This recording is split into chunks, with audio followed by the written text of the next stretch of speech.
matendo yangu, usingeniangalia Baba, kwani kwa matendo yangu mabaya mengi nimekutenda wewe. Umenisamehe dhambi bure, umeniponya magonjwa bure, umeniokoa bure. Upendo wako ni wa ajabu Baba, ingekuwa ni matendo yangu, usingeniangalia Baba, kwani kwa matendo yangu mabaya mengi nimekutenda wewe. Umenisamehe dhambi bure, umeniponya magonjwa bure, umeniokoa bure. Upendo wako ni wa ajabu Baba, Baba, Baba.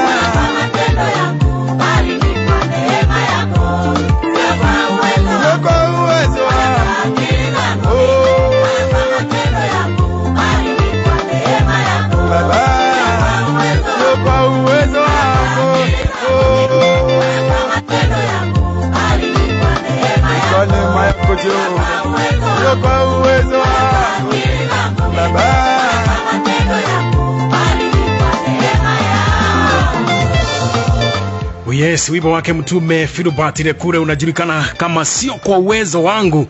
Na hapa ni 99.9 FM Kayole na vitongoji vyake, na pale katika mtandao wetu wa jamii Facebook Gedimaki ya Aba live page. Hivi sasa ikiwa ni hiyo saa 1 ya jioni na dakika 27 peke yake, tunaendelea vyema kabisa. Hii ni programu ipendayo tukiletewa naye mwenyewe mtumishi wa Bwana Apostle Philbert Lekule na kodani ya studio wakati huu. Kwa hivyo ningeomba ya kwamba ukaweza kuungana pamoja nasi kwa muda wa risali moja, tukaweza kusikia mapenzi ya Bwana na tutaweza kuendelea vyema. Mimi naitwa Mwagi wa Video. Ingia pale uweze kushare, kuandikia ujumbe wako pale, ni wa maana sana, na Mungu wetu naye ataweza kukubariki sana sana. Moja kwa moja nitaweza kumpatia mtumishi wa Bwana ili tuweze kuanza ibada yetu na programu yetu. Apostle Philbert, Bwana Yesu apewe sifa. Karibu sana. Nashukuru Bwana kwa ajili yako kufika siku ya leo. Sijui wiki imekuaje mtumishi? Kuna wiki nzuri. Yes. Wiki baraka sana. Amen. Tunamshukuru Mungu. Amen. Na pia naamini na nyinyi pia Mungu anawalinda. Tumebarikiwa. Yes. Na Yesu ni Bwana, tunashukuru. Amina. Yes, kwa hivyo wakati huu salimia msikilizaji na mtazamaji tuweze kuanza. Hallelujah. Amen. Yes, ndugu mtazamaji wangu popote unaponitazama au kunisikiliza kwa radio ya Gidima Kiamba. Kwa majina naitwa mtume Philbert Lekule, nimeokoka zaidi ya Yesu Kristo ni Bwana. Amen. Basi ninakukaribisha tena kwenye kipindi chetu kizuri, kipindi cha neno ni uzima. Na naamini kabisa kwamba Mungu ataenda kukubariki. Amen. Kanisa letu ni Jesus Sense Apostolic Ministry, liko hapa Kayole Nyora stage. Na pia tuko na branches, tutakapokuwa tukiendelea kujifunza tutaendelea kutangazia, na Mungu wetu atakubariki sana. Amen. Wacha niweze kumwomba Mungu ili Roho Mtakatifu aweze kutusaidia namna ambavyo angependa usikie neno hili. Baba, katika jina la Yesu Kristo ninakuja tena mbele zako nikikushukuru pia kwa ajili ya neema hii ambayo umetupatia mfalme atakufika katika studio za Gidima Kiamba. Asante pia kwa ajili ya mtumishi wako. Asante Mungu wale ambao wanatusikiliza. Neno hili Baba ukatupe neema ya kuweza kulihubiri kwa namna ambavyo umekusudia. Ili kwamba kila anayenisikiliza likaze kumponya, likaze kumfungua, likaze kumweka huru. Katika jina la Yesu Kristo. Acha Bwana ukumponye, ukamponya, ukamweka huru, ukamweka huru, ukamfungua, ukapate kumfungua. Neno hili Baba lisile kawaida, lakini ikawa ni mbegu kwa kila anayesikiliza. Likaze kukuzalia matunda. Kwa jina la Yesu Kristo nimeomba na kukushukuru. Amen, amen. Karibu sana tuweze kuendelea vyema sasa. Hallelujah. Amen. Leo nitakuwa nikifundisha kuhusu nguvu ya imani inavyotenda kazi. Nguvu ya imani inavyotenda kazi. Imani ni kitu cha ajabu sana. Ni kitu ambacho kina nguvu. Okay. Lakini inategemea namna unavyoamini. Unaamini nini? Unaamini nini? Imani ziko na za namna nyingi. Kuna imani za waganga, kuna imani za Freemason, kuna imani za Illuminati, kuna imani pia za kichawi, na pia kuna imani za mizimu ya mababu zenu. Lakini nazungumzia kuhusu imani ya Kristo Yesu. Yes. Kumbuka imani ya Kristo Yesu ndio imani ya kweli. Unajua kuna wakati mwingine unasikia watu wakisema imani yako ndio imekuponya. Hata mtu akienda kwa mganga imani imemponya. Kuna imani zingine huwa zinaangamiza maisha ya watu. Okay. Kuna imani zingine za kudestroy. Lakini imani ya kweli ni imani ambayo unaipata kwa njia ya Kristo Yesu. Na hii ni imani ambayo inaweza kujenga maisha yako. Yes. Imani inaweza kufungua maisha yako, na imani inaweza kukuka huru. Sasa leo nataka ujue namna ambavyo imani hii inaweza kutenda kazi. Kitu cha kwanza tunaipataje imani? Bwana Yesu asifiwe sana. Amen. So, imani ni kitu ambacho kina nguvu sana katika ulimwengu wa roho. Yes. Ni kitu ambacho kina nguvu katika ulimwengu wa roho, ambapo mwisho wake inaleta matokeo katika ulimwengu wa mwili. Ndio maana unaweza ukamwona mchawi anafanya kitu fulani na jambo likatendeka. Wewe unaweza kuona kama anafanya mchezo, lakini kuna jambo linatendeka. Haleluya. Amina. Kwa sababu pia katika ufalme wa giza ni imani. Lakini tofauti tulionayo kati ya ufalme wa giza na ulimwengu wa Mungu ni kwamba ulimwengu wa giza huwa na destroy. lakini ulimwengu wa Mungu unajenga. Yes. Bwana Yesu asifiwe sana. Amen. Kwa ndugu mpendwa ambao unanitazama popote unaponitazama, nataka uelewe jinsi imani inaweza kufanya kazi. Sasa imani kwanza mtu anaaminije? Unaamini nini? Unaamini nini? Yeah. Na hiki ndicho kitu ambacho tunapaswa kukijua. Kumbuka imani huja kwa kusikia. Yes. Na inategemea unasikia nini. Maana ukisikia imani huja kwa kusikia, si kwa kila si kwa kila sauti unasikiliza. Sauti ziko za namna nyingi duniani. Yes. Kwa hivyo inategemea unasikia sauti gani. Kuna mtu anaweza kaingia kwa radio, akasikiliza habari za daktari, na anavyohadisia magonjwa, jinsi ambavyo yanapatikana, dalili zake, na ukawa pale unasikiliza, na baada ya kumaliza ulikuwa si mgonjwa. Ukaanza kuona tayari ugonjwa umeingia kabisa kwa sababu ulisikia. Bwana Yesu asifiwe sana. Kuna mmoja tulikuwa naye akaniambia alisikia daktari akielezea dalili za ugonjwa wa ukimwi. Wakati daktari alimaliza alijiona kama yeye amegojeka. Akijisikiza hivi anasikia hedi kama niko naye. Yaani ulikuwa jikuni unasikia dalili za kujikuna, unaanza kujikuna hivi. Unaanza kuona mtu ameanza kujikuna. Sasa alisikiliza. Na unaweza imani huwa inaleta matokeo. Ni kitu cha kiroho, lakini inaleta matokeo katika ulimwengu wa mwili. Na imani ina nguvu sana. Na si imani tu ya Kristo. Imani yote unayoamini ina nguvu. Ina nguvu zaidi. Inategemea ile nguvu inafanya nini. Kwa sababu nimekwambia imani ambayo unaweza ukaisikiza kutoka kwa waganga ni imani ambayo inafanya kazi. Lakini mwisho hii imani inaangusha maisha yako, inakuharibu. Kwa sababu kazi ya shetani ni kujenga, ni kuharibu, ni kuangamiza na kuua. Maana Biblia inasema kitabu cha Yohana ile sura ya 10 inasema mwizi haji ila aibe, kuharibu na kuua. Na mwizi ni shetani. Lakini Yesu alikuja tu na uzima. Kwa hivyo kuna imani ambayo inajenga, imani ambayo inakuinua, imani ambayo inakubariki, imani ambayo inafanya matukio ambayo yanashindikana kwenye akili za kawaida za kibinadamu. Bwana Yesu asifiwe. Amina. Mimi naambiaga watu hata hicho kitu unachokalia ni kuamini, unaamini. Maana unakalia na unaamini hakiwezi kukuangusha. Ni kweli. Na unakalia tu. Kabisa. Hiyo ni imani. Hiyo bado ni imani. Hiyo bado ni imani. Bwana Yesu asifiwe sana. Amina. Maana ulisikia kwamba hicho kitu kina miguu. Kuna imani unaona na unasikia. Sasa inategemea ulisikia kwa njia gani. Na hiki ndicho ambacho nataka nikifundishe watoto wa Mungu. Sababu watoto wa Mungu wengi wametangatanga. Yaani unakuta mtu ametembea makanisa mpaka amechoka. Kumbe kinachomsumbua ni kitu kidogo sana. Ni kukosa imani. Kukosa imani. Na imani hii ukikosa, unaweza ukatembea makanisa mengi, lakini ukakuwa haupati chochote. Hauwezi kupokea chochote. Ukashangaa wengine wanaingia kama wewe. Wanafunguliwa, wanapona, wanawekwa huru, na wanajua njia ya uzima. Lakini unajikuta wewe hakuna kitu chochote unajua.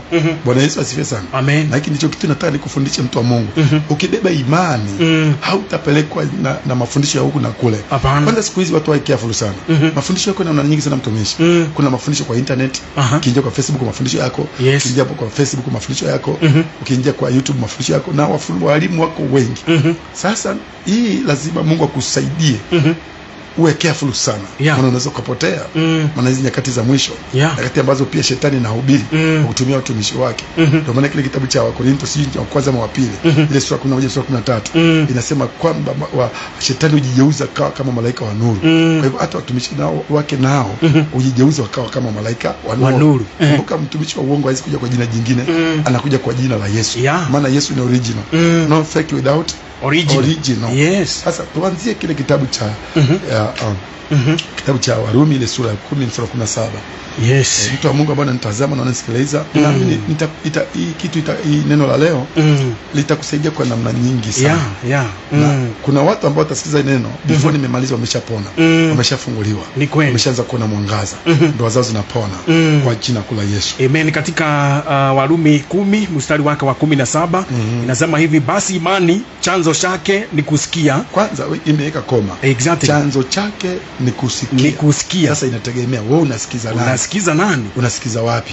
Ni kina nani unasikilizaga? Maana unaweza kuwa unasikiza radio, unasikiza daktari, ukasikiza mganga, ukasikia mchawi, ukasikia wazee wa kwenda ukikwambia kuna mababu ambao walikufa zamani wanahitaji wachinjiwe mbuzi na ng'ombe.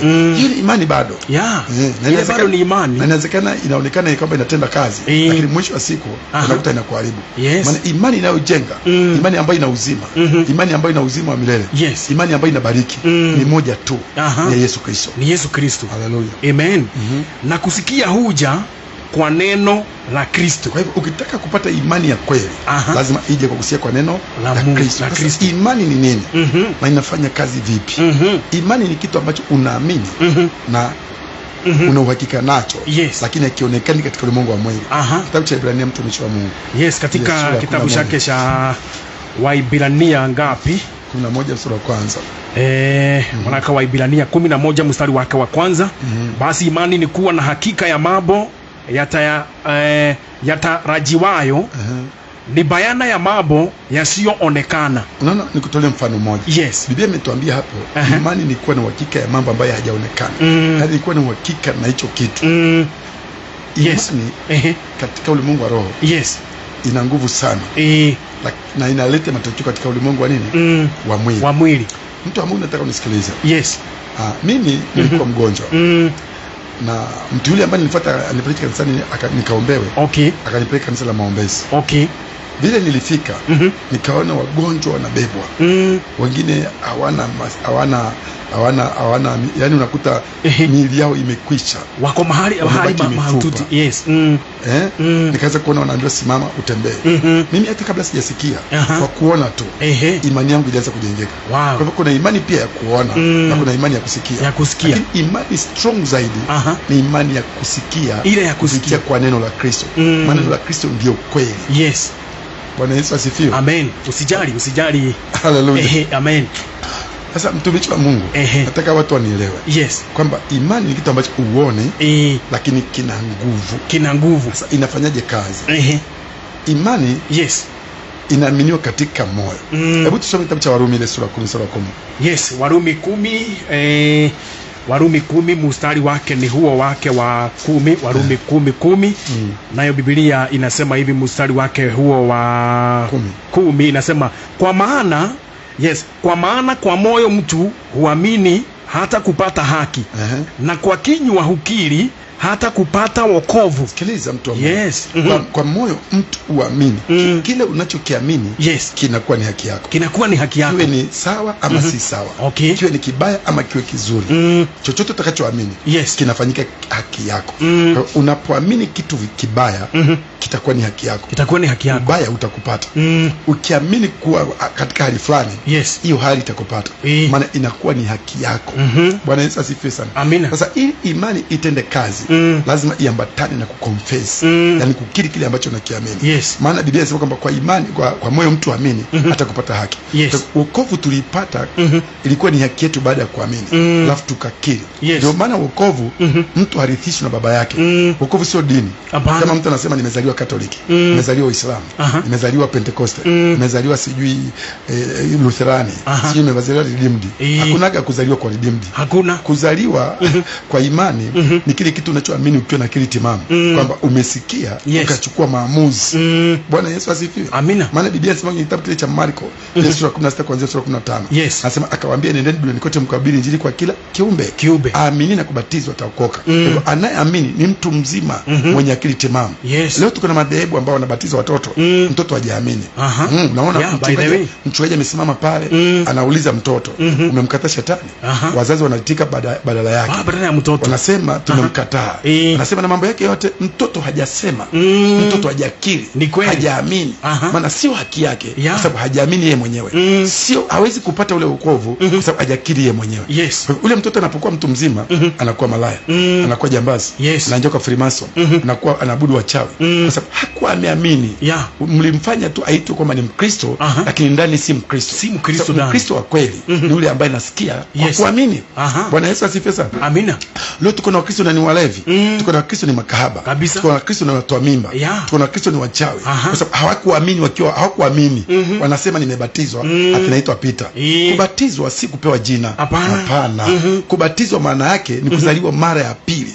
Unanunuliwa katika uzao wa kibinadamu, unapewa uzao wa kimungu. Unaitwa mtoto wa nani? Wa Mungu. Ndio maana kitabu cha John chapter 1 verse 12 inasema kwamba wote waliompokea aliwapa uwezo kufanyika wana wa Mungu. Ni wale alioamini jina lake, waliozaliwa si kwa damu wala si kwa mapenzi ya Mungu, lakini katika Mungu. Kwa hivyo Mungu anakununua kupitia mauti ya msalaba ya Yesu Kristo. Damu yake ilimwagika ikununue.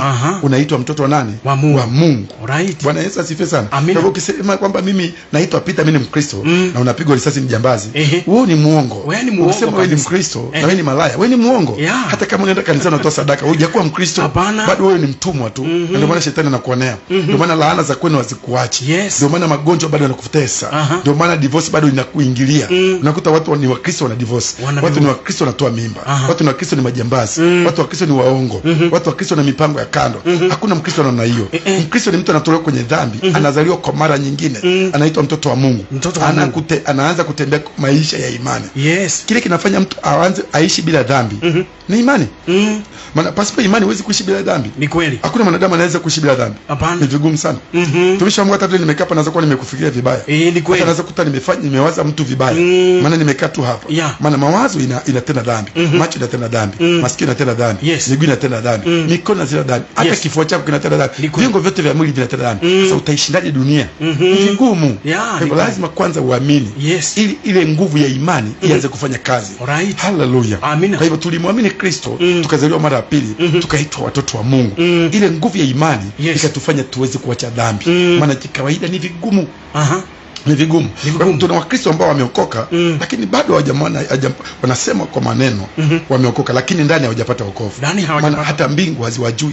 Maana tabia zile walikuwa nazo bado wanaziishi. Ndio maana unaweza kusikia Mkristo amesema kanisani, anasema wapendwa, tusijali. Unajua sisi wakamilifu. Sisi wakamilifu. Hakuna mtu mkamilifu. Ukiamini kwamba hakuna mkamilifu, uwe na uhakika mbinguni hauingii. Kwa sababu Biblia inasema mbinguni hakutaingia kilicho kinyonge. Watakaoingia kule ni watakatifu. Kwa hivyo lazima uamini kwamba ninaweza nikaishi bila dhambi. Ndio ile nguvu ya imani iweze kufanya kazi. Haleluya. Amen. Bwana Yesu asifiwe. Siku moja watu wa Mungu ambao wanamsikiliza, wewe ambao unasikiliza kwenye radio, ambao unatazama kwenye Facebook live, sikiza nikupe siri moja. Siku moja nilifundisha watu nikawaambia, ukiona umeokoka na unang'ang'ana kuachana na dhambi, yani unateseka. Kila saa ukiona mwanamke anatembea, unaanza kukema kwa jina la Yesu. Bado hujazaliwa mara ya pili. Ukizaliwa mara ya pili, unapewa DNA ya Mungu. Mungu anaitwa baba yako. Automatically unakuta dhambi zimeondoka. Yani unakuta tu, yani hauko tena huko. Hautamani, yani automatically. Maana uzao wako ni wa kimungu. DNA yako ni ya Mungu. Sasa kile kinafanya watu waendelee kuishi kwenye dhambi, bado imani zao ziko ndogo sana. Bado wanaamini bado ukiokoka bado. Siku moja nilikuwa kwa grupu fulani ya watumishi wa Mungu. Nikasikia wakisema, unajua hata kama tunaishi kiroho, lazima tujue bado tunaishi kwenye mwili. Kwa hivyo lazima tutoage pesa ili kwamba tukiwa na shida hizo pesa zinatusaidia. Unaweza ukilaza hospitalini, natakiwa tutoe pesa, tuwe na hazina ya ili mtu akiumwa.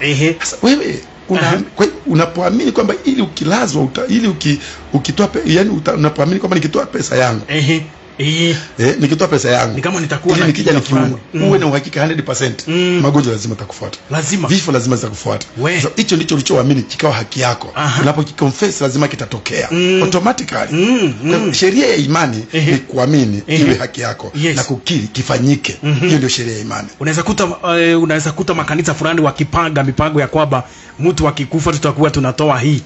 Pengine wanaanza kutoa ya kwamba tuiweke katika hazina yetu. Ndio maana unasikia siku hizi kuna makanisa yameandikisha kadi. Huwezi kuwa members kama una kadi. Ile kadi unalipa labda 1,000 na kila mwaka lazima irenyuliwe. Kwa hivyo kama una hiyo kadi, uwe na uhakika kanisa ukipata shida hawatakusaidia. Kwa hivyo mtu anachukua ile kadi kwa hofu ya shida. Kwa sababu hicho ndicho anachokiamini. Sisi hatuamini shida. Tunamwamini Kristo. Yesu aligongomea shida pale msalabani. Akapigwa ili tupone. Akafanyika lana tubarikiwe. Akasema yote yamekwisha. Sasa unapoamini matatizo lazima yatakufuata. Kwa hivyo hichi ndicho kinachotesa Wakristo wengi, kutokuamini. Hiyo tu ndio shida. Na tatizo kubwa tulilonalo Wakristo wajifunze neno la Mungu. Na hata wakijifunza hawaamini. Na hiyo ndio shida. Tumishi wa Mungu nataka tuone kwenye kitabu cha Matthew. Kitabu cha Matthew chapter ile chapter 14 anzia verse 22. Mathayo 14 mstari wake ni wa 22 pale unasema hivi.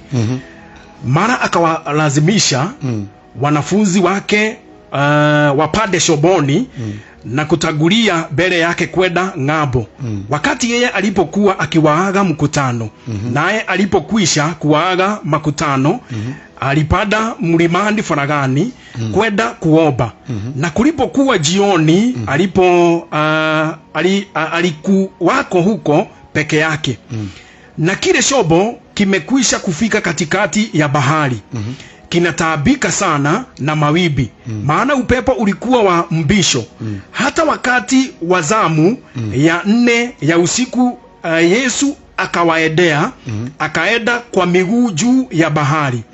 Wanafunzi walipomuona akienda juu ya bahari, wakafadhaika, wakisema, ni kivuli, wakapiga mayowe kwa hofu.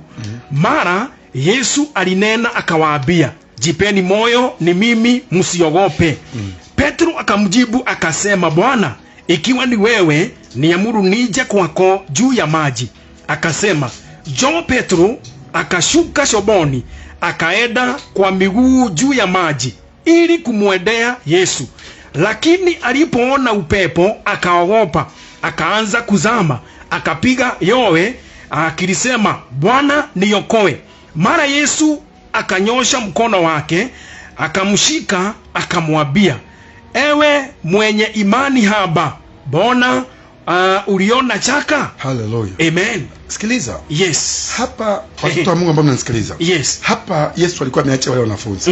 Ilikuwa ni desturi ya Yesu. Yes. Akishamaliza mission zake. Okay. Alikuwa anajitenga, anaenda kuomba. Kwa hivyo Yesu alikuwa ameenda mahali pa faragha kwenda kushukuru Mungu baada ya mikutano yake. Yes. Akaacha wanafunzi kule baharini.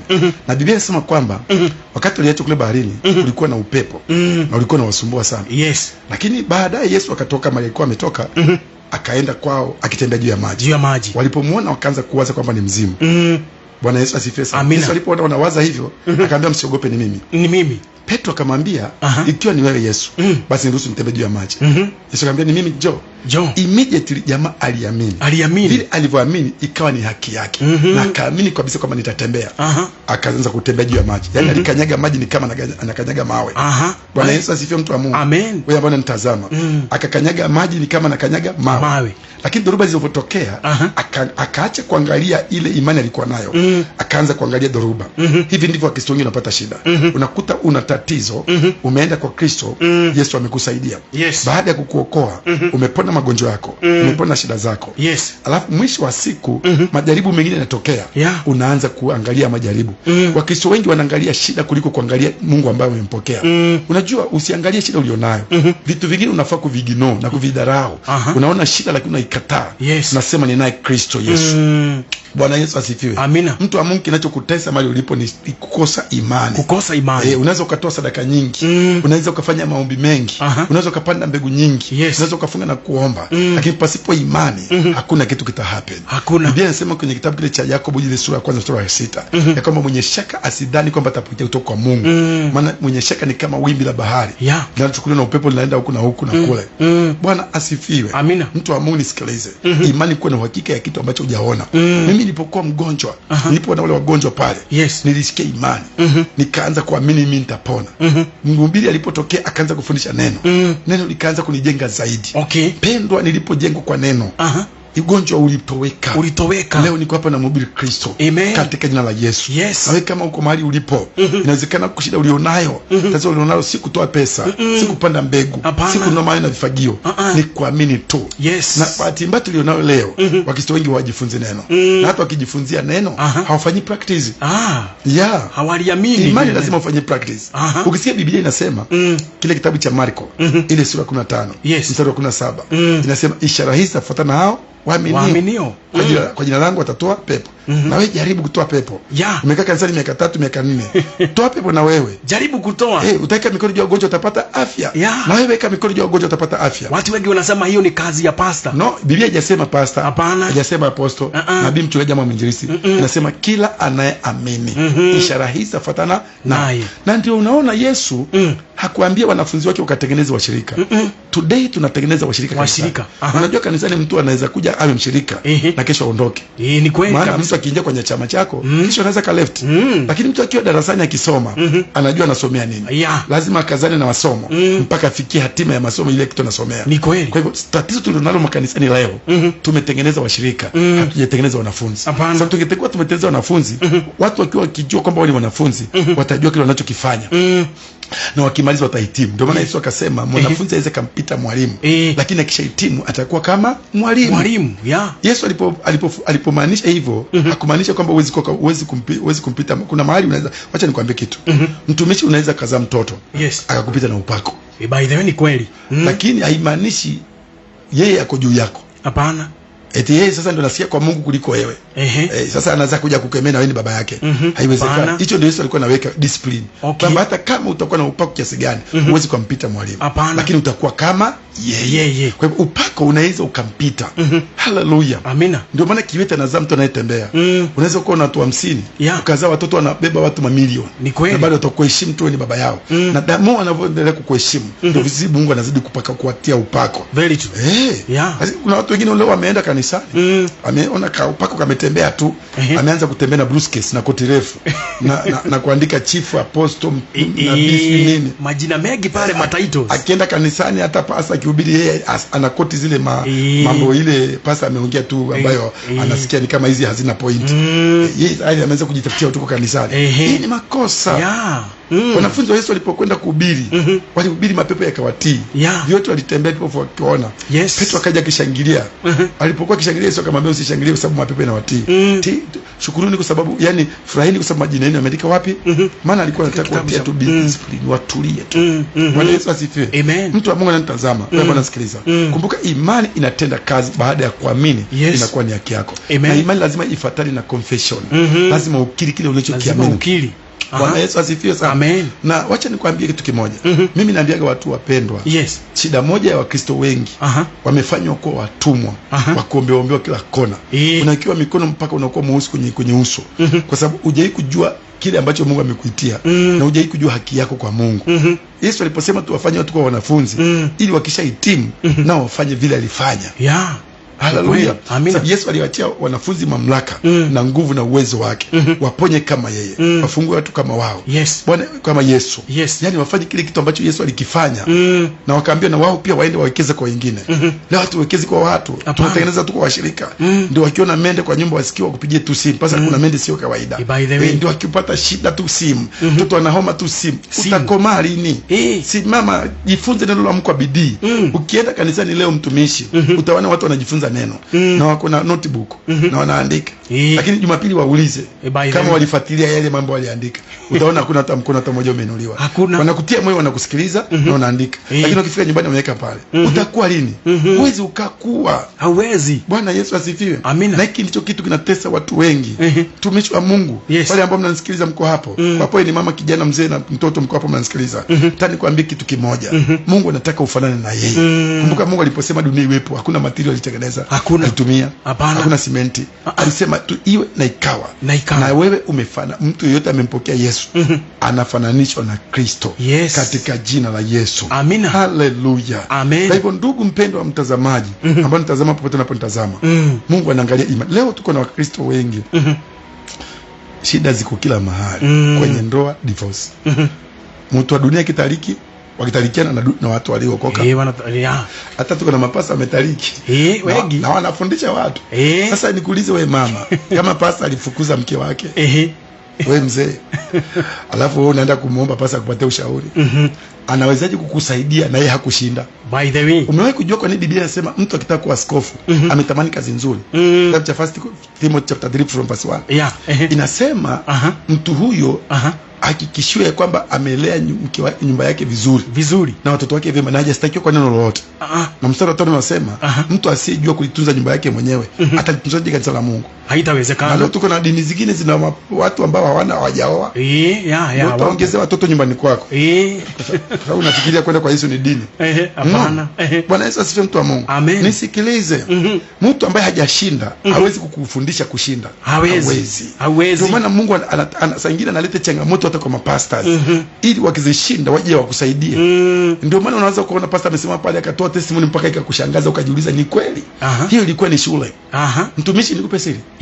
Kuhubiri siku na Bible school. Hapana. No. Unajua wengi wanaona ni kama kuingia Bible school. Mimi hiyo ndio qualification ya wengi saa hizi. Unaweza ukawa na hizo mapepa na ukasema mimi niko na degrees na uko na masters na ma PhD za Bible. Lakini mbingu zikujui. haujulikani. Mjinga mmoja pale ajua hata kuandika ama kusoma, lakini alimpokea Yesu. Anaongea neno unaloliona ni ujinga, watu wanapona, watu wanafunguliwa. Wewe unatumia maneno ya busara, umetumia hekima, kizungumiki sana, na kila kuta watu ni wagonjwa, wana shida, kwa sababu wewe unatumia akili. Bwana Yesu asifiwe sana. Shule ya Mungu ni mapito. Mungu anaweza kaamua hata mke wako akawa shetani kwa nyumba, lakini anataka kukupima. Angalia imani yako. Imani yako inasimama vipi? Kitabu cha Waibrania 10:38, mtumishi wa Mungu. Unasimama vipi kwenye imani? Mimi naambiaga watu nimekaa miaka 24 kwenye ndoa, na miaka 15 sikuwa na watoto. Kwanza nimekuja na habari njema, mtumishi. Hivi una habari? Next month mke wangu atakuwa na mtoto mwingine. Sasa wanne. Sasa ni wanne. Na nilikaa 15 years bila watoto. Niliona mtu mwingine ameandika kwa Facebook. Miaka 15. Nenda DNA. Yaani huyu mtu hana amani, hana imani huyu. Ataangalia tu watoto, hutauliza. Mungu ni mwaminifu. Exactly. Katika Waibrania, umesema ni Waibrania pale 10:38. 10:38, exactly. 10:38 Biblia nayo inasema hivi, lakini mwenye haki, wacha nirudie tena, lakini mwenye haki wangu ataishi kwa imani. Naye akisita, roho yangu haina furaha naye. Sikiliza, mwenye haki wangu ataishi kwa imani. Kwa imani. Kwa ndoa unaishi kwa imani. Kwa afya yako unaishi kwa imani. Kwa biashara unaishi kwa imani. Huna kazi unaishi kwa imani. Yaani kila unachokifanya lazima upresent kwa njia ya imani. Kwa njia ya imani. Maana pasipo imani, kama vile dunia ina divorce, na wewe uta divorce tu. Utaharibu. Kuna mtu mwingine alikuwa anamwambia, alikuwa anaelezea mambo ya ndoa yake. Nikamwambia huwezi kudivorce. Wewe ni mtoto wa Mungu. Na Biblia inasema kwamba huwezi kudivorce. Mtoto wa Mungu huaga divorce. Kwa pastor unajua, ni vile ujui kwa hiyo kiatu vile nimevaa, ningekupatia hiyo kiatu uvae. Usikie vile inanifinya. Mimi nikamwambia sijui kiatu. Hapana. Ninajua uwezo wa Mungu. Mungu ana uwezo wa kuchange mtu. Kama mwanamke mchawi, mume akimletea ujinga, anaweza kwenda kwa kufanya uchawi wake. Mwanaume akanyamaza kimya, na kativi anavyotaka. Mungu na shetani nani zaidi? Ni Mungu. Mungu ndiye ana nguvu zaidi. Sasa Kristo waamini. Ndio maana mchawi anapakia uteo, anaenda kwao, anapakia ungo, anampanisha huko angani. Mkristo ana nauli ya kwenda Moranga. Alafu ananiambia una imani. Imani imetoka wapi? Watu wakiwa na imani, wanakuwa na imani wakiwa kwenye nguvu za giza. Mtu akienda kwa mchawi anaamini kabisa in deep.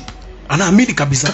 Hata akiambiwa alale kwa roundabout, akiwa uchi mpaka saa 8 usiku, atalala pale. Lakini Mkristo mwambia mke saa 8 usiku aombe, hawezi. Umwambia mke saa 6 aombe, umwambia kwenye maombi kila siku, anasema ni kumchosha, unamchosha. Lakini mchawi anakuambia kaa kwenye njia panda siku nzima, kutoka usiku mpaka saa 8 ama mpaka saa 12 na utakaa. Anakuambia usifue nguo ya ndani mpaka mwaka uishe, unakaa hivyo. Anakuambia usipande gari, utatembea na miguu bila kiatu, unafanya hivyo. Unafanya vile. Yaani kwenye nguvu za giza ndio watu wanaamini deep. I don't know why. Lakini ukiingia kwa Mungu kunakuwa na shida. Mtu mmoja aliponiuliza nikamwambia unajua, shetani hajipingi. Lakini huku kwa Mungu kuna vita. Lazima hiyo. Hiyo ni kweli, mtumishi. Bwana Yesu asifiwe sana. Amen. Biblia inasema mwenye haki wangu ataishi kwa imani. Biblia inasema Ibrahim aliishi kwa imani. Mungu akamhesabia, aliamini, Mungu akamhesabia kwa haki. Wakati Mungu alipomwambia mwaka kama huu, majira kama haya, utapata mtoto, aliamini. Mungu akamhesabia kuwa haki. Licha ya miaka yake aliamini. Imani ina power. Joshua, kitabu kile cha Joshua, ile sura ya 10 mstari wa 12, alikuwa anapigana vita. Jamaa akajua vita vya usiku mimi siwezi. Akaangalia akajua usiku inaingia. Na usiku ukiingia kitaumana. Akasema jua simama. Isimame. Ni imani. Aliamini. Akasema jua simama, na jua likamtii. Yes. Na likasimama. Lakini Wakristo hawana imani. Wanapenda tu kuambiwa receive. Na hata wakiwaambia receive, hana imani. Hivi. Unaweza ukaa kanisani, ukahubiri kuhusu magonjwa. Na ukamaliza, na ukasema wagonjwa watoke mbele niwaombe. Na wanatoka mbele. Ukaingia kwenye ofisi, umemaliza kuombea watu, umetoka jasho vibaya. By the way, umeteseka, umeumia. Anataka umuombe. Nakwambia mtumishi wa Mungu, watu wangejua saa ile tunaombea mapepo vile tunatesekaga. Nakwambia ni uchovu. Saa zingine unatoa sauti na kataa kutoka. Ni kweli. Na ukitoka hapo unakaa kama umepigwa.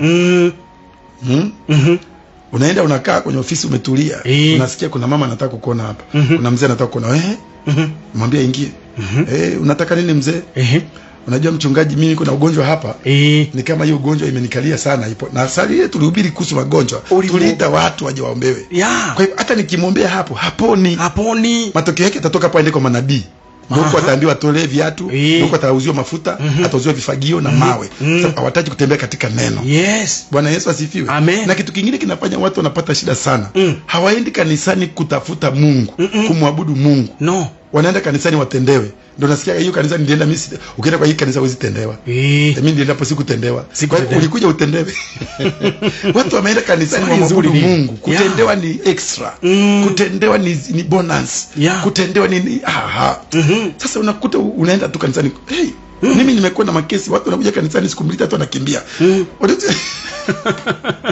Bwana Yesu watu walikuwa wamekujia muujiza. Na ndio kuambia watu wamechanganywa na mafundisho mengi kabisa. Kuna mama mmoja alikuja kanisani kwetu na akasemaga kabisa kwamba akasema kwamba mafundisho yangu yalimbariki sana.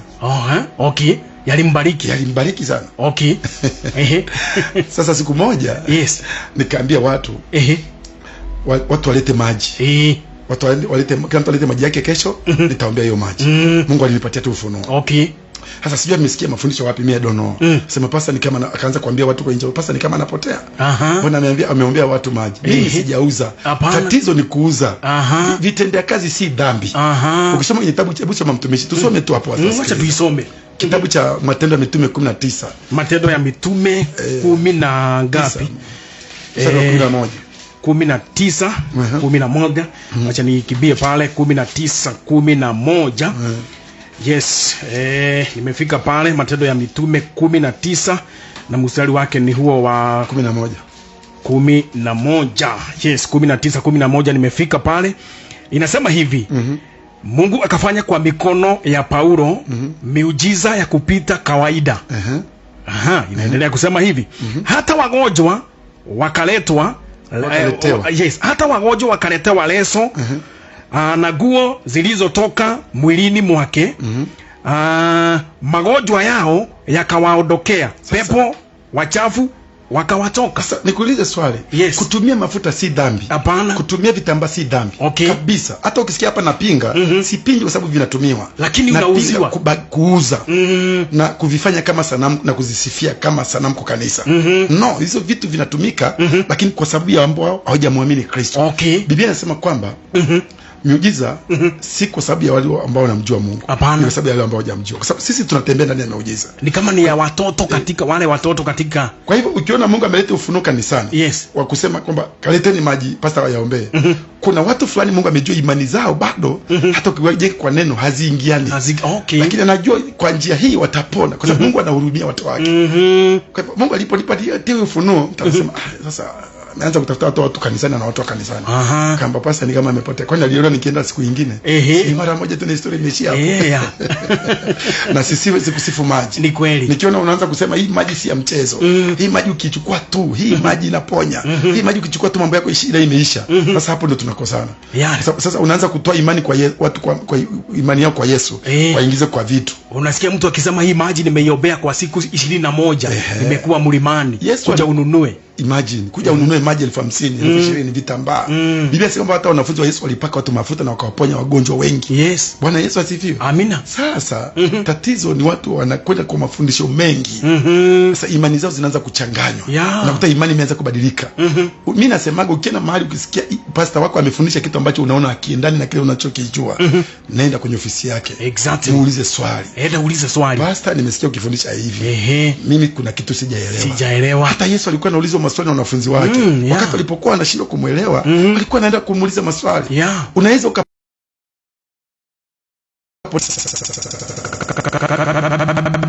na hii ni vibaya sana.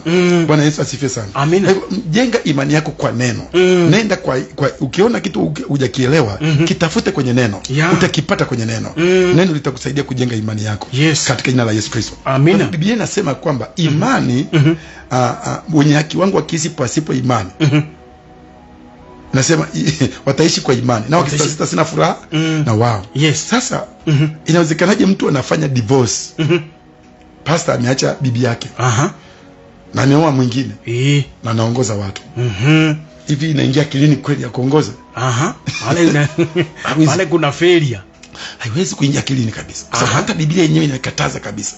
Ukisoma kitabu cha Luke chapter 16 verse 18, inasema mtu akiachwa ama kiacha, haruhusi kuoa ama kuolewa mpaka mmoja akufe. Maana amefungwa na ile sheria ya kuwa mtu mume ama mke. Maana Biblia inasema hakuna kuachana. Ndio maana naambiaga vijana, kabla hujaingia kwenye ndoa, just fikiria kwanza. Fikiria sana. Kuna somo nataka nililete. Okay. Lakini sitaki nilimfundishe kabla hatujaalika vijana kwenye hicho kipindi. Okay. Nataka sana kuja kufundisha somo ambalo linafundisha kuhusu vijana ambao wanataka kuingia kwenye ndoa. Okay. Wewe ni binti ama ni kijana. Somo litawasaidia sana. Utaweza kunichanua ili niweze tutaanza kuwatangazia exactly. Ili waalatiwe na wazazi wao, pengine kama mzazi akona kijana wake, alati waje wasikilize. Hiyo nitaitangaza sana. Maana unajua ndoa si mahali pa kuingia tu ovyo ovyo. Hapana. Ndoa kiingia ovyo ovyo kimekula kwako. Na siku utaacha mke wako wewe mwingine. Unajua hata ukioa mbuzi itakuwa ni yako tu. Sisi wengine huko walioa mbuzi wakaingia kanisani kwa sababu walikuwa hawajui. Mungu akawasamea, akawabadilisha ikawa original. Hivyo ndio Mungu hufanya. Anaondoa ya kale, anaweka kitu kipya. Lakini wewe ambao umejua, ukikimbia ovyo ovyo, utaingia kwa shida. Bwana Yesu asifiwe. Amina. Tuendelee kujifunza kuhusu imani inavyotenda kazi. Itakusaidia sana mtu wa Mungu. Kitabu cha Warumi ile sura ya 10 mstari wa 6, mtumishi wa Mungu. Katika kitabu chake ni cha umesema Warumi mstari wa 6. Warumi 6 mstari wa ngapi? 10 mstari wa 6. 10:6. Warumi 10:6. Biblia nayo inasema hivi. Bali ile haki ipatikanayo kwa imani yanena hivi. Usiseme moyoni mwako, ni nani atakayepada kwenda mbinguni? Yaani ni kumleta Kristo chini. Au ni nani atakayeshuka kwenda kuzimu? Yaani ni kumleta Kristo juu kutoka kwa wafu. Lakini yanenaje? Lile neno li karibu nawe, katika kinywa chako na katika moyo wako. Ile imani tu haihitaji kwenda kumleta Yesu mbinguni ama kumleta kuzimu. Ni ile neno la imani tunalolihubiri ambalo liko katika mioyo yetu. Ndio maana lazima tujenge imani zetu kupitia neno la Mungu. Kwa msomaji neno sana. Sikiliza semina za watu mbalimbali. Nunua vitabu vya watu ambao unajua kabisa kwamba hao watu walikuwa wamesimamia neno. Nunua vitabu vyao. Soma, vitakupatia ufunuo. Na vikisha kujenga, hautakuwa mtumwa. Kitu ambacho nataka kufanya, utakiamini, utakiconfess. Kama ni ndoa, ukioa, unasema ndoa yangu haitaharibika. Itaishi milele. Itaishi. Mimi ya kwangu nilitamkia nilipooa. Ndio maana hata baada ya miaka 15 bila watoto, haikunishtua.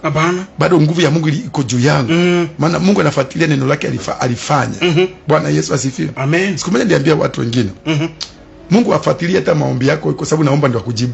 Hapana. Anafuatilia neno lake. Alisema ukiomba utajibiwa. Kwa hivyo ile neno alisema ukiomba utajibiwa. Wakati unaomba anafuatilia ile neno ili akujibu. Kwa hivyo neno la Mungu lina uhai. Neno la Mungu lina nguvu. Linapoingia ndani yako linakujenga. Linajenga imani yako. Linajenga wewe. Unajua ni nini ufanye. Sababu neno la Mungu kwanza, kitu cha kwanza linachokifanya huwa linatakasa. Linaondoa uchafu wote ambao kwenye moyo wako. Kwa sababu kitabu cha Mithali ile sura ya 4 mstari ule wa 23 nasema linda sana moyo wako kuliko vyote uvilinda, kwa sababu moyo wako ukiujaza vitu vibaya utaishi kwa mabaya tu, kwa sababu utakuwa unaongea tu mabaya. Ni kubaya, kali sio nzuri. Ndoa yangu ni fake. Sijui nilioa hili mwanamke la nini. Sijui ni malaya tu. Sijui niliolewa na mwanaume gani. Huyu mwanaume ni nyoka. Atakuwa nyoka tu. Maana hicho ndicho ninachokiamini. Ndio maana siku ile tulikuwa tukifundisha hapa mtumishi. Tukwambia ati kwenye makanisa kuna vitu vimeingizwa vya kishetani na watu hawajui. Tuko madhabahu moja ya Mungu na ya shetani. Na watu hawajui. Kwa moja nipate mfano. Na hili jambo nishailizungumzia hapa wakati mwingine. Kasema kwa mfano ndoa. Mtu amekutana na mke wake huko, mchumba wake huko nje. Wameongea maneno ya kutia na moyo. Ukaida wanaume wanakuta kama nataka kujisikia, namwambia wewe nitakulinda. Wewe nimekupenda sana. Mimi Mungu akinibariki nitakuleta gari. Nitakujengea nyumba nzuri. Tutaishi maisha mazuri. Akifika madhabahuni, anapewa pete. Anaambia valisha mwenzako. Anaambiwa mwambie tutaishi nawe kwa shida na kwa raha. Kwa magonjwa kwa afya, kwa umaskini, na hata aliyekufia pale msalabani ili upone anakuangalia ikiwa mbinguni, anakushangaa. By the way, kwa sababu kile unachokiamini lazima kitakufuata. Ndio maana unakuta ndoa nyingi za Wakristo zinavunjika kwa sababu walikonfesi magonjwa madhabahuni. Madhabahuni mali pa kubariki ndoa, pa kubariki kazi, pa kubariki maisha ya watu. Unapotaka kufanya kazi unaenda pale madhabahuni, unamwambia pastor, mimi nimekuja nataka kuanzisha kazi yangu. Nimekuja labda na sadaka. Nataka Mungu abariki kazi yangu. Anabariki. Umepata mke kule nje. Umetaka kubariki ndoa yako, kwa ushuhuda kwa watu. Sababu ndoa ya halali si kanisani. Hapana. Hiyo nataka watu waijue. Najua kuna watu wamenichungulia hapa. Mpendo, unanisikiliza? Wewe ambao nitazama, nakwambia ukweli. Tena nakwambia na sina tatizo. Na ukitaka kuuliza swali, uliza. Ndoa halali si kanisani. Hapana. Sasa unajua kuna watu watasema mtumishi ameaguka tena. Sasa waniambie kwenye Biblia ndoa ya kanisani ilifanywa wapi? By the way, hata hakuna. Kanisani kwenye Biblia hakuna ndoa. Hakuna ndoa ya kanisani. Hakuna kabisa. Wala sisi hatujaitwa kwenda kufungisha ndoa. Tumeitwa kuhubiri neno la Mungu. Yes. Kwa hivyo madhabahu inapaswa kubariki ndoa, si kufungisha. Hapana. Ndoa halali ni watu wawili waliokubalika na wazazi pande zote mbili, wakalipa mahari. Ile tayari mbinguni imeregistriwa. Hiyo imekubalika kabisa. Hivi umeshawahi kujua kuna watu wameokoka na walikuwa wameoa kabla hawajaokoka, alafu wamelipa mahari. Si ni kweli? Wamelipa mahali na wamezaa. Wakienda kanisani, pasa anasema pale, anasema kama unajua hujaifunga ndoa kanisani, wewe ni mzinzi. Sasa wewe pasa, wewe ni muongo. By the way, watu mbinguni wanajulikana, ndoa yao inatabulika. Kanisani hata hakuna mali Biblia inasema tukafungie ndoa kanisani. Hapana. Kwa hivyo ndoa kanisani mali pa kile kilifanywa na watumishi wa Mungu, kwamba tuifanye kanisani ili kujenga ushuhuda, na Mungu anakubali. Na ile hali ya kukula kiapo, lakini si kwenda kuvalisha kiapo. Sababu ukimvalisha mtu kiapo, unamwaminisha kwamba anaamini katika maisha yake kuna sehemu ya magonjwa, kuna sehemu ya umaskini, kuna sehemu ya shida. By the way, unasikia eti nitavumilia. Mimi naambia kama binti, ukitaka kuolewa, kama ni kuvumilia, usiolewe. Heri ukae hivyo, kwa sababu huwezi vumilia panga. Na hii mambo ya kiapo ilitoka wapi? Manake ni kama watu wote ni kama imekuwa uniform kila mahali. Ndoa haiishi. Mimi sijapa mtumishi. Hapana. Na mimi naweza kukwambia. Ninajua kuna mwingine aliniandikia akaniambia bado hujaishi, bado miaka 24 bado ni ndogo, bado kuna miaka inakuja. Nikamwambia lazima uongee hivyo kwa sababu hiyo ndio ulimwengu unayoishi wewe. Mimi naishi kwa imani. Yes. Mimi nimeishi na mke wangu kwa furaha miaka yangu yote. I tell you the truth. Nasema hata miaka 15 bila mtoto. Nadhani kama kuna watu ambao ni mashahidi wangu hapo, na inawezekana mnanitazama, ningeomba mcomment hapo chini. Nasema kweli pastor, tumeona. Kuna watu wananitaka mimi role model wao. Yes, role model, exactly. Wananitaka hivyo, wananiambia kweli pastor, tumekuangalia. Kwa hivyo ninamwambia si kwa nguvu zangu. Ndoa yako ni kielelezo kwa wengi. Si kwa akili zangu. Ni kwa sababu nimegundua siri. Yes. Kwamba kuishi kwa imani kuna nguvu isiyo kwa kawaida. So, unaamini itakuwa hivi. Yes. Na itakuwa hivyo. Unaamini utaishi kwa maisha mazuri. Siko. Unaweza ukaja kwangu. Si ni kweli? Ukapenda mke wangu. Ukasema huyu jamaa alipata bibi mzuri sana. Na ninasema hapa ukweli kabisa. Ni ukweli. Kuna baba mmoja alikuja kwetu. Wakati tukiona na mke wangu. Kabla hatujakuwa na hizi nyumba tulikuwa tunaishi hizi nyumba za self confused. Kule Dandora. Jamaa tukampelekea maji kwa sababu ni mgeni wetu. Aende aoge. Sasa unajua ukiwa kwenye bafu hapa nje kuna mahali pa kupiga mswaki. Ni kweli. Nikasikia akisema Mungu si unipatie mke kama huyu alikuwa anaomba. Anaomba kwa bafu. Nikasema unajua kuna kitu hawajui. Huyu mwanamke unayesema ati unaomba upate mwanamke kama huyo. Yes. Nikikupatia hata wiki moja utasema Mungu wangu. Huyu jamaa alikuwa anaishije naye? Ndio utatambua imani ina nguvu. Exactly. Yesu asifiwe sana. Amen. Imani ina uwezo wa kuchange chochote. Mimi naweza kuwa sio mzuri kwa mke wangu, lakini kwa sababu anaamini nikawa mzuri. Mke wangu anaweza kuwa si mzuri, lakini kwa sababu ninaamini maisha, kwa sababu Mungu anafuatilia neno lake, anasema chochote unachokiamini Mungu atakifanya. Soma kitabu cha Marko ile 11:23. Yes. Marko 11 mstari wake ni wangapi? 23. Marko 11:23. Biblia nayo inasema hivi: amini na waambia, yeyote atakaye wabia mlima huu ng'oka ukatupwe baharini, wala asione chaka moyoni mwake, ila aamini kwamba hayo asemayo yametukia, yatakuwa yake. Amin, hayo asemayo yatakuwa yake. Nikioa nilisema no divorce, sitaki shida. Kwa sababu nina Kristo ndani yangu. Na ukaamini yale. Na nikaamini. Wow. Kamwambia mke wangu, hapa mimi napenda maisha ya furaha. Nilimwambia hata mke wangu, mama, kama kuna mahali huko ningeomba, kama unanitazama unaweza ukacomment hapo chini. Nikamwambia mimi nataka furaha. Biblia inasema furaha yenu, alisema Yesu alisema atatupatia furaha ambayo hakuna mtu anaweza kuiondoa.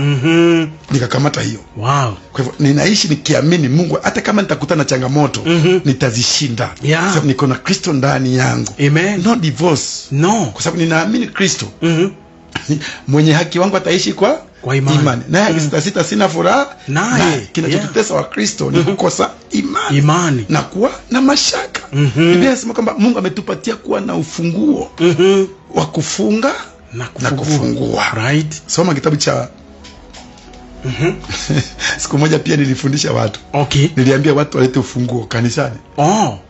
Tuko tumaliza mwaka. Nikamwambia kila mtu alete ufunguo. Akuja na ufunguo. Nilikuwa nataka kuja kufundisha ile somo la kufundisha kuhusu kwamba tumepewa kifunguo. Kasikia mpaka huko nje watu wanaongea. Pasa aliambia watu walete kifunguo, anaharibika. Nilikuwa nimwambia walete niwafundishe in practical. Exactly. Practically. Umesema ni kitabu cha Mathayo 16. Mathayo 16:18. 16:18. Mathayo 16 mstari wake ni wa 18.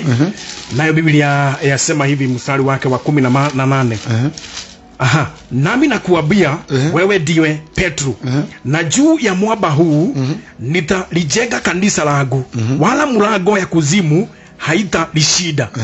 Nami nitakupa wewe funguo za ufalme wa mbinguni, na lolote utakalo-lifunga duniani litakuwa limefungwa mbinguni.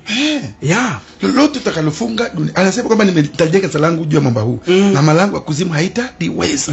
Hilo kanisa si mjengo, ni mimi na wewe tuliotolewa dhambini. Sisi ni hekalu la Roho Mtakatifu. Kristo anakaa ndani yetu.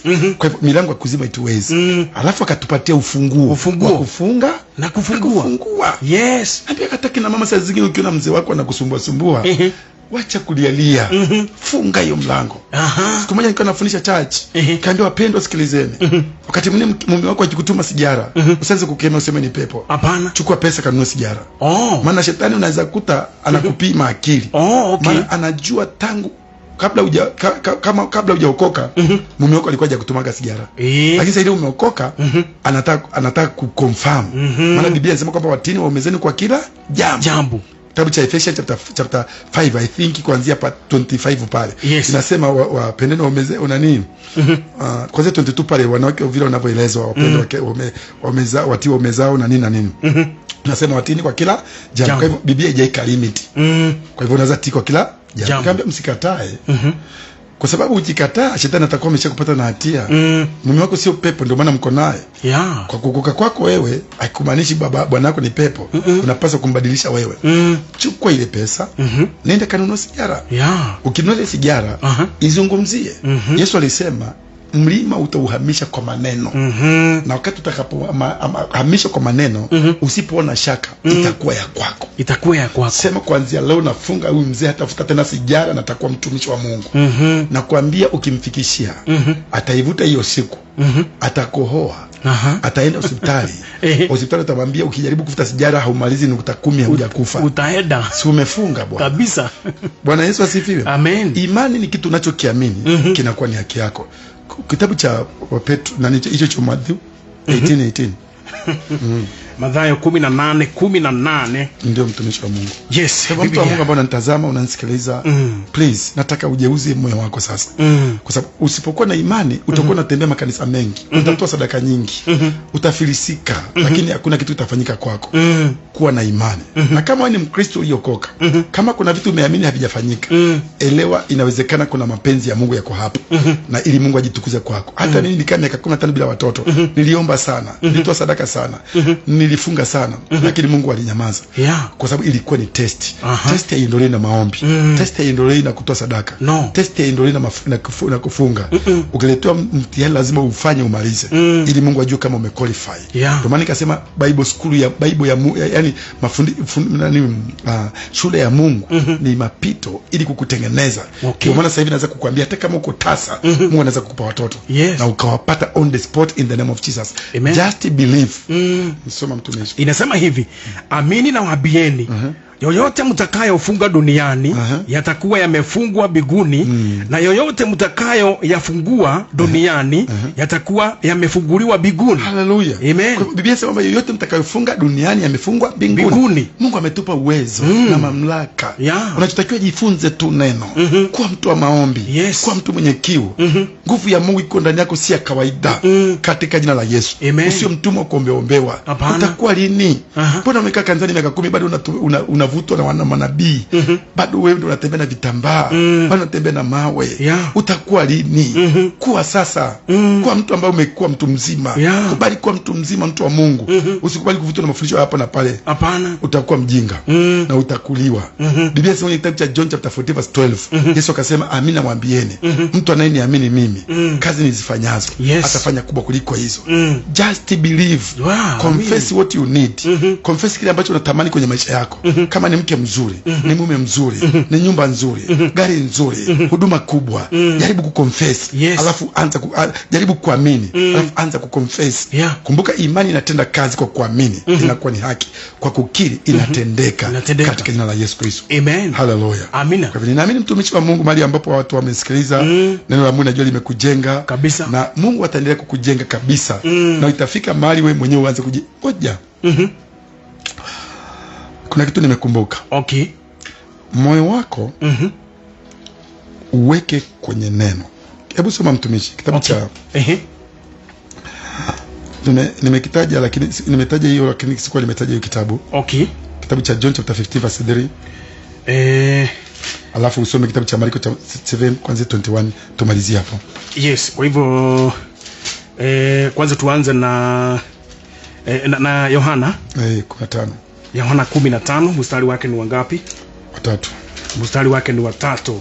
Yohana 15:3, Biblia inasema hivi, ninyi mmekwisha kuwa safi kwa sababu ya lile neno niliyowaambia. Sisome huko kingine, tutasoma, nitawaambia toka some. Kwa hivyo Yesu anasema ninyi mmeshakuwa safi kwa sababu ya lile neno niliyowaambia. Neno linatakasa, linaondoa uchafu wote. Maana Biblia inasema kwenye kitabu cha Marko chapter 7 verse 21, nasema kinachomtia mtu najisi ni kile ambacho kiko ndani ya moyo wake. Mawazo mabaya, uzinzi, korofi, uaji, matukano na vitu kama hivyo. Neno la Mungu likisha kusafisha, utakachoamini hautaamini negative. Ni kweli. Utaamini mambo mazuri. Kama ni ndoa unaamini nitaishi nayo milele. Kama ni afya utaamini sitakufa, sitakuwa na mgonjwa. Kama ni maisha marefu utakufa premature. Just believe. Amini tu. Sijui kama kuna kitu kizito kwenye maisha yako. Jambo sugu liko kwenye maisha yako. Kuna magonjwa sugu. Sisi tulikuwa na ukimwi tumepona. Tulikuwa tuna watoto tumepata watoto. Hakuna jambo ambalo linamshinda Mungu. Just believe. Amini tu. Imani ni kuwa na uhakika pasipo shaka. Confess kile unachokiamini. Hiyo ndio sheria ya imani. Na utafanikiwa. Utakuta mtumishi wa Bwana, utakuta ya kwamba kuna Mkristo anasikiza pale na anasema ya kwamba pengine amenyang'anywa mume wake na mtu pale nje. Ni kumaanisha huyu mtu hana imani. Najua inategemea mnaishije. Kuna vitu vingine hatutaingiza imani hapo. Unajua inategemea vile unavyokaa. Imani ina matendo. So unasema naamini, alafu vitu vingine unafanya huko ndani havisaidii mwenzako. Sasa lazima ukiwa na imani ufanye kulingana na imani unayoamini. Kwa jina la Yesu Kristo. Amina. Asante sana. Msikilizaji wetu, mtazamaji wetu, nataka sasa tuweze kumalizia. Nitaweza kukupatia nafasi mtumishi, tupatie namba ya simu, tuelezee mahali mlipo, tuweze kuambia Bwana ni asante, tumalizie. Amina. Mungu ambaye umenisikiliza, Mungu akubariki sana kwa kunipa muda wako na kunisikiliza. Ninakupenda na ndio maana niko hapa nikuletea neno la Mungu, na ninataka nikwambie kitu. Labda pengine umesikiliza na uko pale na hujaokoka. Haya mambo ambayo nimehubiri, imani ni kumwamini Yesu. Hauwezi pata imani mahali pengine. Inawezekana ulikuwa unaabudu mizimu, wachawi, waganga, na pengine umeadimitiwa kwa shetani na Mungu anataka kuchomoe huko. Just believe. Geuka leo. Hata kama ulikamatwa na Freemason unalazimishwa kutoa vitu ambavyo unasikia umefungwa huwezi kujichomoa. Ukiamini saa hii tukiomba, Mungu atakusamehe. Sababu imani ni kile unachokiamini, alafu ukiconfess unaamini unapata haki ya kupata wokovu, na ukiconfess unapata wokovu. Kwa hiyo kama ungependa kumpa Yesu maisha, inua mikono yako tu juu, funga macho yako, alafu rudia sala nyuma yangu. Na ukishaamini, amini umeokoka na umesamehewa. Na wewe ambao ulikuwa kwa Yesu nao bado hujaime, Mungu anaenda kuinua imani yako. Nitakuombea na Mungu atatenda. Kama una magonjwa, una shida yote, tukimaliza kukuombea utapona kwa jina la Yesu. Amen. Rudia nyuma yangu, sema Bwana Yesu, ninajua ninakuja mbele zako, nikajua mimi ni dhambi. Nisamehe dhambi na makosa yangu. Ninakupokea leo, ufanyike Bwana na Mwokozi wa maisha yangu. Futa jina langu kwenye kitabu cha mauti, andika jina langu kwenye kitabu cha uzima. Asante Yesu kwa kuniokoa. Ninaamini kwa moyo wangu na nakiri kwa kinywa changu, nimeokoka, Yesu Kristo ni Bwana. Kwa hivyo amini umeokoka, wewe ni mtoto wa Mungu, umesamehewa dhambi. Sasa niruhusu nikombe ili Mungu aweze kutenda miujiza katika maisha yako. Na amini kuanzia leo vitu vyote ambavyo vimekuzuia kwenye maisha vitaondoka na Bwana atakuweka huru. Baba, asante kwa yule ambaye amesikiliza na yule ambaye ameokoka mfano. Natangaza kwa jina la Yesu ya kwamba katika kila aina ya vifungo ambavyo vimefunga maisha yake, vimwachilie sasa katika jina la Yesu. Amen. Baba, ninatangaza kuanzia sasa magonjwa, laana, talaka, utasa, chochote ambacho kimefunga maisha yake kimwachilie katika jina la Yesu. Natangaza maisha yake yamekuwa mapya, kale yamepita. Kila ufalme wa giza ambao ulikuwa umeshika maisha yake, umeshikilia maisha yake, umwachilie katika jina la Yesu. Wale ambao wamesikia hili neno Bwana na wamekuwa wameokoka na imani zao zilikuwa chini, inua imani zao.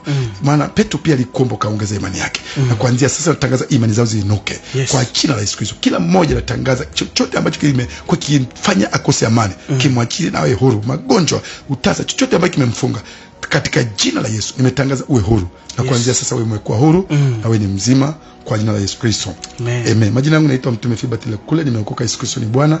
Kanisa ni Jesus Discipleship Ministry, liko hapa Kayole post hapa Nyaura stage. Na pia tuko na branch kwa pale Kamulu Kipawa. Kanisa liko pale chini ya Pastor Peter Tem, na pia tuko na branch pale Nyacheki chini ya Pastor Andrew pale Kisii.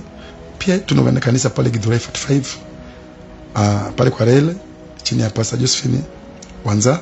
Kwa hivyo namba ziko hapo chini. Tutakupatia namba, unaweza ukapiga, tutakuelekeza na Mungu atakubariki sana. Na ibada zetu huwa tunakutana kila siku Alhamisi. Kama leo ni siku ya kuonana moja moja kwa ajili ya mashauri na maombi kuanzia saa 5 mpaka saa 11. Pia tunakuwa na ibada ya weekdays Jumatano, Alhamisi na kuanzia saa 11 mpaka saa 1:30. Alafu siku ya Ijumaa tunakuwa na mkesha kila Ijumaa. Na Jumapili ibada zetu zinaanza saa 3 rasmi. Na Mungu wetu akubariki sana. Amen. Hallelujah. Kwa hivyo ninakukaribisha, kama ungependa kutusupport pia namba ziko hapo 0722 61 60 60 42 0722 61 60 42 0735 43 40 18 0735 43 18. Namba moja ni ya Safaricom, namba moja ni ya Airtel. Kwa hivyo unaweza ukatupigia kwa kutumia Airtel. Hiyo Safaricom pia unaweza kama ungependa kutusupport kwenye hiki kipindi. Kumbuka nilikuambia unapofurahia nikiwa hapa, just tu na wewe pia donate kitu pale kwa ajili ya kuendelea na hiki kipindi, na Mungu atakubariki sana. Wasipendi sana kuomba, lakini vizuri kushirikisha baraka hizi ili tukaze kushiriki pamoja na wewe kubarikiwa. Hallelujah. Amen. Mungu wetu nakubariki sana. Ukitaka kuangalia mambo haya pia ingia kwa YouTube. Kuna mahubiri, kuna mafundisho mengi na washuhuda mbalimbali. Andika tu Mtume Philbert Lekule. Na pia tuna channel mpya ambayo inaitwa JDM Television. Kwa hivyo unaweza ingia kwa hizo YouTube channel na Mungu wetu atakubariki sana. Bless you. Amen, amen. Asante sana. Kuna mtu amesema urudie namba yako. 0722 61 60 42. Hiyo ni Safaricom. Exactly. Bwana akubariki sana. Asante sana msikilizaji, mtazamaji wetu. Tumeweza kuwa na nafasi nzuri sana na wakati mwema tukiwa na mtumishi wa Bwana, na sasa tumemalizia pale. Na kwa hivyo nataka nikaweza kuangalia ujumbe wako. Watu wengi sana ambao mmeweza kuingia pale. Bwana kaweza kuwabariki sana. Mwalimu Madhege kutoka Elite Heritage Schools. Asante sana my brother. Nimeweza kukuona pale, umeweza kufuatilia. Bwana kaweza kukubariki sana. Asante sana kwa sababu huwa mnafanya kazi jema pale Elite Heritage Schools pale upande wa Kayole Hospital. Asante sana pia nimekuona George Mwagi kutoka upande saizi unaniambia uko unaelekea upande wa Eldoret. Bwana akaweza kukupa safari jema. Asante sana, Bwana akubariki. Pia nimekuona Eunice, asante sana Eunice, unasema ya kwamba I like na peda mafundisho ya mtumishi, manake yeye anafundisha ukweli kabisa. Mungu akaweza kumbariki. Huyu ako upande wa Nyeri. Asante sana kutoka huu upande wa Nyeri, Bwana akubariki. Asante sana. Nimekuona Steven, asante sana Steven kutoka upande wa Githurai, pia nimekuona. Bwana akaweza kukubariki sana. Unasema ya kwamba niweze kusalimia mtumishi wa Bwana sana. God bless you so much. Pia nimekuona Sylvester, asante sana Sylvester, God bless you so much. Nimeweza kumuona mwingine hapa. Nimekuona Reverend Peter Jehia kutoka kanisa la Greater Works International. Huyu anahubiri kule upande wa Githunguri Utawala kule. Amen. Yes, anasema amina. Asante sana mtumishi na ubarikiwe sana. Asante sana. Yes, deserved pia nimekuona, ubarikiwe sana. Asante sana pia kwa kuweza kunakili yale maandiko yote ambayo tumeweza kuyasoma. Bwana awe akikubariki sana. God bless you. Pia nimekuona Sister Elizaja, Bwana akubariki sana. Ukiwa bali sana na nchi yetu ya Kenya, Mungu wetu akaendelea kukulinda. Asante Pastor Peter Temu, asante sana. Amina Darudi, nabarikiwa na mafundisho yako. Asante sana. John Mudhangia Junior, nimekuona pia, unasema amina. Asante sana. Asante sana. Mtumishi Yoshua amesema ni kweli my dada, nimeona familia yako sana kwa jinsi mumeishi kwa upendo. Ubarikiwe sana dadia. Asante sana. Pia nimekuona Miriam Gerard, asante sana pia, unasema amina. God bless you so much. Miriam Gerard anasema ya kwamba amen. Mungu akubariki sana dadi, na Mungu akulinde. Asante kwa mafundisho. God bless you so much. Na alikuwa amesema ya kwamba ameshuhudia upendo wenu pale katika familia. Asante sana. Yes, Bwana kaweza kumbariki sana. Yaani binti yangu tumembariki ndoa yake hapo hivi majuzi tu. Bwana kambariki sana sana. Asante sana. Pia nimeona mwingine hapa anaitwa nani? Anaitwa Sylvester. Asante sana. Nimeweza kukuona tena. Asante sana pia mtumishi mwingine anaitwa Pastor Edmond Juma. Huyu ako kule upande wa Masiba. Namuona pale. Asante sana. Paris Maina pia ubarikiwe sana. Joseph Mudhe abarikiwe sana mahali popote ulipo. Na nilikuwa nimeona yule mtumishi rafiki yetu anaitwa Pastor Ben. Wow. Nilikuwa nimemuona pale akifuatilia. Amina. Bwana mbariki sana. Hallelujah. Na pia nimeona mtumishi mwingine anaitwa Reverend Kenyatta. Reverend Kenyatta pia nimemuona pale. Wow. Mungu awabariki wote sana. Awabariki sana Reverend Kenyatta. Exactly. Kwa hivyo nataka tumalizie pale mtumishi, kuwa na wakati mwema. Amen. Tukutane wiki ijayo panapo majaliwa yake Mwenyezi Mungu. Amen. Kuna maandiko ningependa kuwapatia watu waandike. Okay. Yatawasaidia sana. Okay. Wanaweza uliza pastor, unasema kanisani tusiape? Wakasome. Ni vizuri kuweka sawa mtumishi wa Mungu. Ni vizuri. Hata tunaweza soma moja. Labda soma moja. Wacha tuisome kitabu cha Jacob chapter 5 verse 22. Yes. Kwa sababu ndio hizi viapo vya kwenye kanisa ni za kishetani. Ukweli ni kwamba mtu akija kanisani kama unataka kubariki ndoa yake, mwambie tu aongee maneno mazuri kuhusu mume wake. Mwambie mzee wangu nakupenda, na wewe tutaishi kwa raha. Mungu atatubariki, tutakuwa na magari yetu, tutakuwa na nyumba. Wachazungumza hiyo maneno. Lakini sio kumwapisha atarudia nyuma yangu usema hivi. Eti tutaishi kwa na iko magonjwa, mashida, sijui na kwa maskini kila wakati. Yesu alikufa msalabani akasema yote yamekwisha. Na tulikatazwa kwa hapa. Kwa hivyo ndoa ni ya kubariki. Ndoa ya kweli ni mtu ambaye tayari ametoa mahari. Ndio maana mimi kanisani kwetu ukitaka tubariki ndoa yako, kitu cha kwanza tunafuatilia mpaka tuchukue idhini kutoka kwa wazazi wa binti kwamba tumerelease usichana wetu. Hata kama ni kumwombea pasipo harusi, lazima tukonfirm kwa wazazi kama wamekubali. Wakisha kubali hiyo imehalalishwa mbinguni. Sisi tunabariki kujenga ushuhuda. Yes, umesema ni Yakobo ngapi? 22 5:22. Walaka wa Yakobo 5:22. Ni kama 12 exactly. Manake nimeona haijafikia kule. Lakini zaidi ya yote, ndugu zangu, msiape wala kwa bigu wala kwa nchi wala kwa kiapo kiginesho chochote, bali dio yenu iwe dio na sio yenu iwe sio, msije mukaagukia hukumu. Yes. Ati msiape. Unapo hapa nitaishi kwa magonjwa, nitaishi kwa kuvumilia, unaharibu. sababu ndio maana shetani lazima alete magonjwa akonfirm. Yes. Si ulisema? Yeah. Kwa sababu shetani ni mstaki wetu. Anazunguka kitafuta mtu. Kwa hivyo lazima ujue anakuandikia makosa ile unafanya. Na hata kitabu cha Matthew chapter 5 from 33 Yesu mwenyewe alisema msiape kwa mbingu wala kwa nchi. Hiyo Matthew umesema ni Matthew gapi? Tuandike 3 kuanzia 5 kuanzia 33. Exactly. 5 kuanzia 33. Najua watu wanaandika.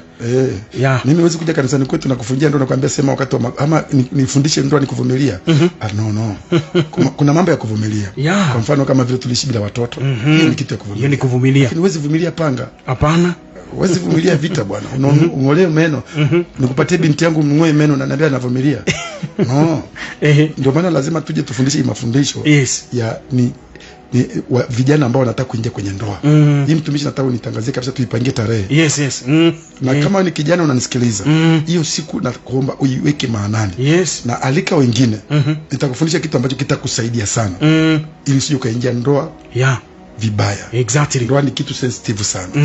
Inahitaji Mungu. Okay. Kwa hivyo nitakusaidia. Amina, asante sana. Barikiwa sana. Asante msikilizaji, tumalizie pale. Nitaweza kurejea hapa baada ya dakika ama baada ya muda usiokuwa mrefu pale nitaweza kurejea pale masaa